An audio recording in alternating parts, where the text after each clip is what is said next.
Jahangir conference میں سارے یہاں پہ موجود ہیں اور ادھر یہ لکھا ہوا ہے کہ democracy is not just about elections, it is about the protection of human rights. تو مجھے آپ یہ بتائیں کہ جس ملک کی عدالتوں کے جج اپنے لیے انصاف مانگنے کے لیے فریادیں کر رہے ہیں، وہ ہیومن رائٹس کو کیسے پروٹیکٹ کریں گے؟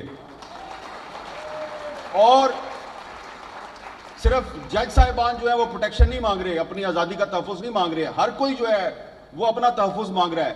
اور یہ سچویشن صرف پاکستان میں نہیں ہے، یہ پورے ریجن میں اس وقت یہی صورتحال ہے۔ انڈیا کی صورتحال بھی کوئی مختلف نہیں ہے، سری لنکا کی صورتحال بھی کوئی مختلف نہیں ہے، بنگلہ دیش کی صورتحال بھی کوئی مختلف نہیں ہے، لیکن ہم بات کر رہے ہیں پاکستان میں، پاکستان کے بارے میں۔ تو یہاں پر اس وقت جس آئین کی بالادستی کی یہاں پہ بات ہو رہی ہے، یہ آپ کو ماننا پڑے گا، مانو یا نہ مانو، آئین پاکستان کو یہاں پر تقریباً غیر مؤثر کر دیا گیا ہے۔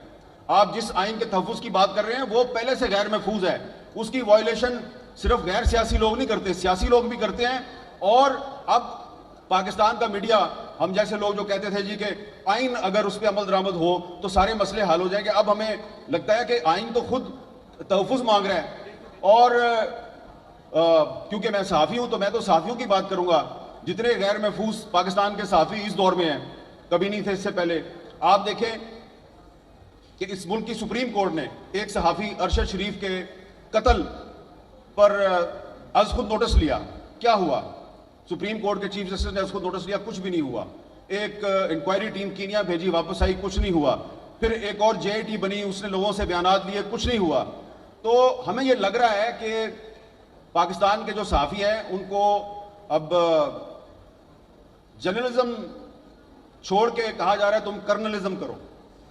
تو ہم نے تو بھائی جرنلزم ہی کرنی ہے، وہ والا کام نہیں کرنا جو جنرل ضیاء الحق کے دور میں ہوتا تھا یا جنرل پرویز مشرف کے دور میں ہوتا تھا۔ تو اس لیے ابھی جب میں آ رہا تھا تو آنے سے پہلے، کیونکہ کل رات کو آپ نے دیکھا ٹی وی چینلز پہ ایک سینیٹر صاحب نے کہا کہ میں تو جناب 1.5 سال سے کہہ رہا ہوں کہ مجھے کوئی عدالت بلائے تو میں بتاؤں گا کہ ارشد شریف کو کس نے مارا۔ تو میں نے پھر آج آتے ہوئے اسلام آباد ہائی کورٹ میں پٹیشن دائر کر دی ہے کہ ایک جوڈیشل کمیشن بنائیں اور جس کسی کے پاس بھی کوئی انفارمیشن ہے کہ ارشد شریف کو کس نے مارا وہ اس کمیشن کے سامنے آگے بتائے۔ تو اب دیکھتے ہیں کہ ارشد شریف کا جو قتل ہے اس کا کوئی ذمہ دار جو ہے وہ سامنے آتا یا نہیں آتا۔ اور دوسری بات یہ ہے کہ یہاں پہ آگے تقریریں کرنا بڑا آسان ہے، لیکن یہ جو لوگ یہ کانفرنس آرگنائز کرتے ہیں ان کے مسائل کو بھی سمجھیں۔